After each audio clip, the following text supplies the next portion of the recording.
Welcome to this explainer. Today, we're going to build a completely clear step-by-step visual reference guide for comparing adjectives in English. Look, whether you're just navigating everyday conversations or you're aiming to really elevate your academic writing, mastering how to describe and compare things is an absolute must. We're going to take the guesswork out of all these grammar rules, map them out visually, and make sure they stick. Okay, let's dive straight into this roadmap. We're going to cover 1. Adjective basics and equality. 2. Comparatives for comparing two things. 3. Superlatives for 3 or more. 4. Mastering irregular adjective forms. And finally, 5. Nuances and common mistakes. All right, kicking things off with Section 1, Adjective Basics and Equality. Before we start twisting words around, let's just make sure we're on the exact same page. An adjective is literally just a word that describes a noun. We use them all the time to give flavor to people, places, and things, like a red car, a beautiful woman, or a cold drink. It's essentially your descriptive baseline. So what happens when you've got two things on the exact same level? Well, we use what's called the positive form to show equality. It's a simple formula: as plus the adjective plus as. For example, she is as tall as her brother. It perfectly balances the two subjects, kind of like a scale. But on the flip side, if we want to show inequality, we just slap a not right at the front. This phone is not as fast as mine. So picture that scale again. With the first formula, perfectly balanced. With the second, it tips. And well, that brings us to a pretty critical question. When that scale is tipped and we want to explicitly say which side is heavier or faster or taller, how do we dynamically compare exactly two things? That takes us right into Section 2, Comparatives, comparing two things. Now, what's really interesting about this rule is that it changes completely depending on how long the word is. For short, one-syllable adjectives, we just add er to the end, followed by than. Pretty simple, right? So tall becomes taller than. But for longer adjectives, meaning 2 or more syllables, we completely leave the end of the word alone. Instead, we drop the word more right in front of it. So beautiful becomes more beautiful than.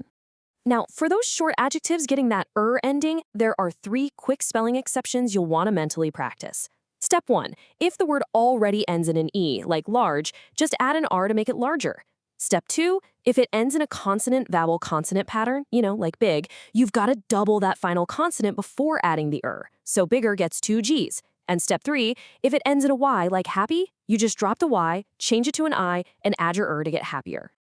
All right, so we've got the hang of comparing two things, but let's expand the scope a bit. What happens when we zoom out and compare 3 or more things? How do we declare the absolute peak of an entire group?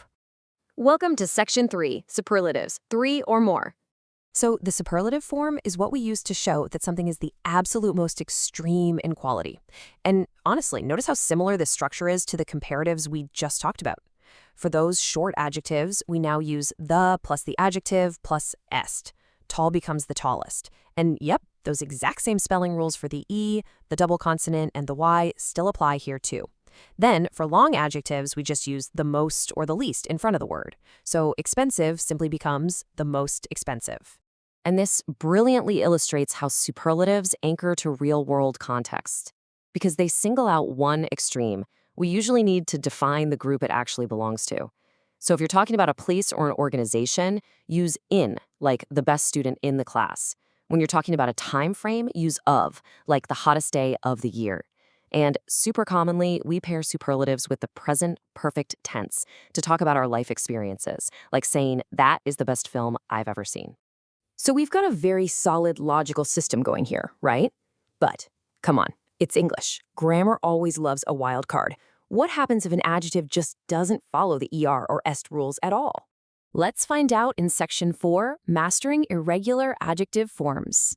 You are going to hear these words constantly, which is exactly why they are essential to master. They throw the normal toolbox right out the window. Honestly, think of these as your ultimate cheat codes. Good becomes better and peaks at the best.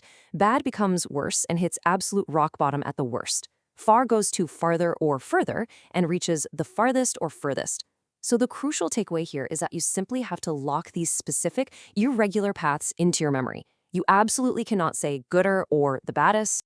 Let's move to the final stage of our guide and see how this builds in Section 5, nuances and common mistakes. Now that you've got the complete toolkit, we really need to talk about the #1 trap you must avoid, and that's double stacking the rules. You should never ever use both more and the ER ending together. Saying more taller is totally incorrect. Just stick with taller. And the exact same logic goes for superlatives. Never mix most and est.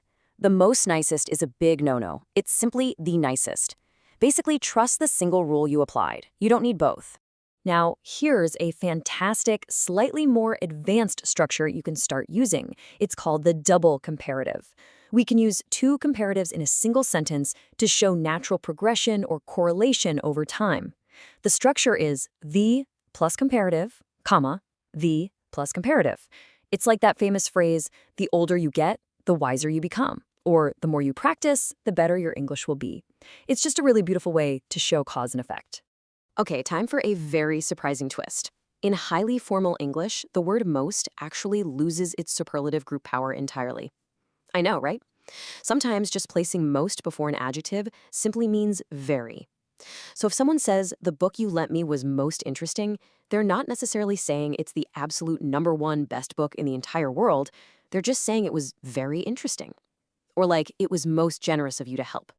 And you know, beyond the grammar, there's a really vital cultural layer to comparisons. In English-speaking cultures, especially in the US and the UK, being too direct when comparing things can actually come across as kind of rude. Like saying outright, this is better than yours, might cause some friction. Instead, try softening it up a bit. Say, I prefer this one a little more, or this one works better for me. It shows respect while still making your point perfectly clear. And there you have it, the whole shebang. Your comprehensive visual reference guide to adjectives, comparatives, and superlatives. You know the rules for the short words, the strategies for the long ones, and the irregular rebels that break all the rules.